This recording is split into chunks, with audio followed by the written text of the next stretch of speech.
Hello everybody. If this is your first time seeing my face, my name is Caleb. Welcome to my channel. And if you've been here before, welcome back to my channel. I hope you all are having a great day. This is actually the second video I'm filming today. Today is June 17th, 2020, and I finally uploaded my 1 year on testosterone update video.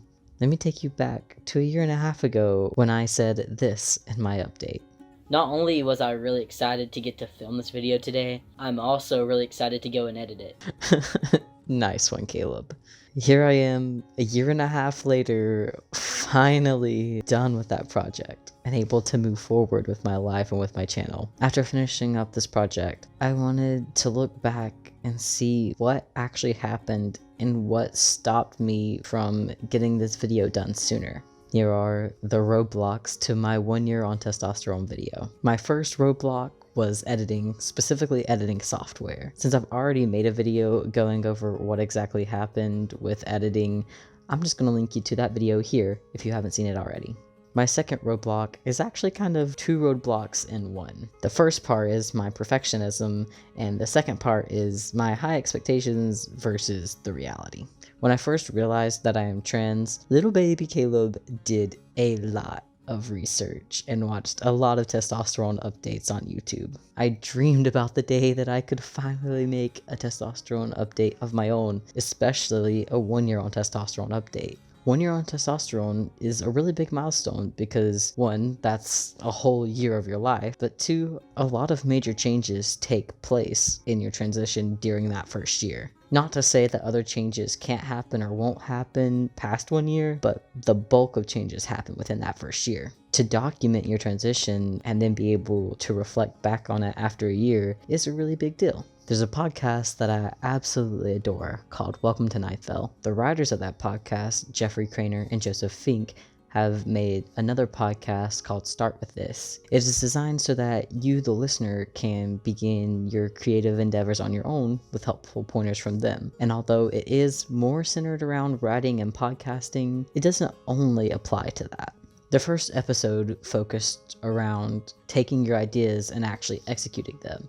It's honestly what pushed me into actually editing the video. Some of the most helpful piece of advice that I got from that episode specifically was when they were talking about how the idea of what could be, of what you could create, will always be better than what actually is. And that was very true for me with this video. I had this grand idea of what I wanted my 1 year on testosterone video to be, but the reality is there's no real way I could have made what I wanted to happen. Once things are actually set into motion and once things become a reality, they're also a victim to some of the flaws of reality, as in there's always going to be imperfections, there's always going to be limitations to what you can do. In order for me to make my 1 year on T video a reality, I had to face the fact that it's going to be imperfect and it's not going to live up to that expectation of what I want it to be. One example of limitations that I had was my editing skills and my editing software that I have available to me. Simply put, I didn't have the software or the skills to do all the things I imagined wanting to do for my video.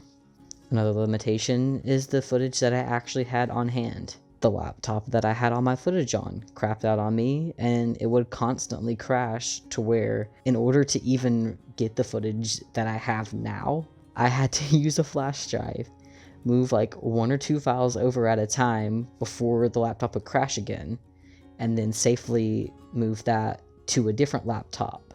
It was a whole process, and unfortunately, I lost the original footage for my 3 and 4 month on T videos. So I had to get creative and work with what I had.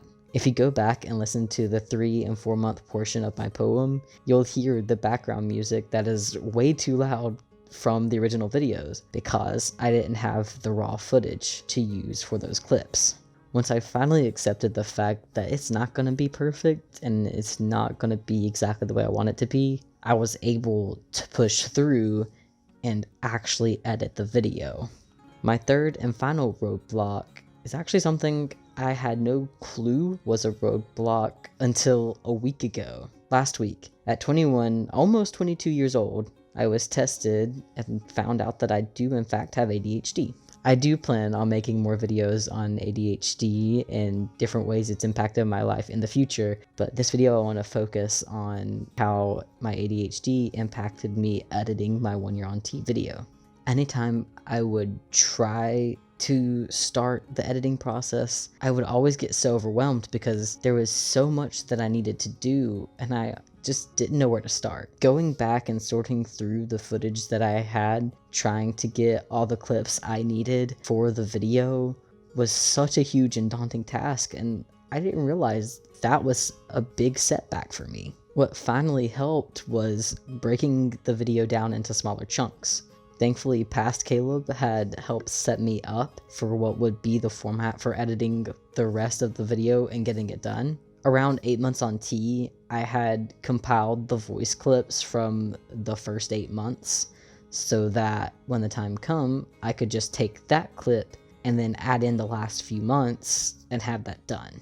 After doing that, I realized instead of just trying to make this one huge video, I could make 3 or 4 smaller videos and then just edit them together into one video. And that's exactly what I did. I took all the song clips of me playing the song each month, broke it down and figured out how I wanted that format to go and edited it like its own video, then added that back in. Then I did things like the poem. And once I had all that stuff put together and added it back into the original video, I realized I wanted to do something more with the intro. I just wasn't satisfied with the way the video had started.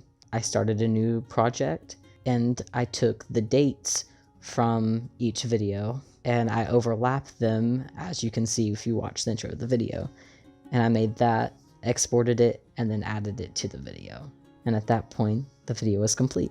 Besides the stereotypical side effects you think of with ADHD, like being distracted, not being able to focus, there is one other thing that I want to talk about that really impacted me being able to edit the video. And that's what YouTube creator How To ADHD calls the wall of awful.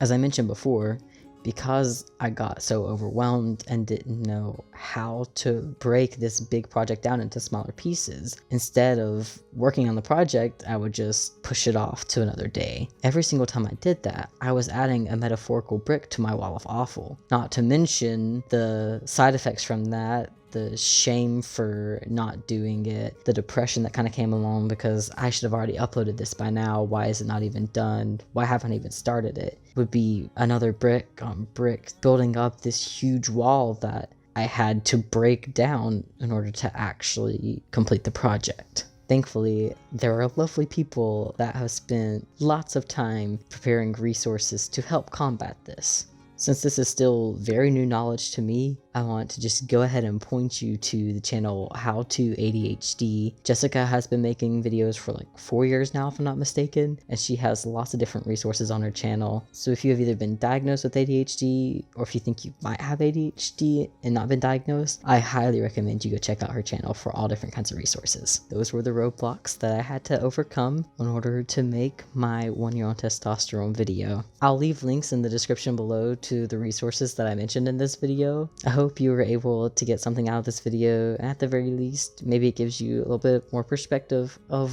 why it took me so long to make my 1 Year on Testosterone video. If you have any questions for me, feel free to either leave a comment down below or message me. I think you can message through YouTube. If not, check out my social medias. I have been using Linktree to just keep all of my links in one spot, so check it out. Thank you all so much for watching. I hope you have an amazing day. Stay awesome.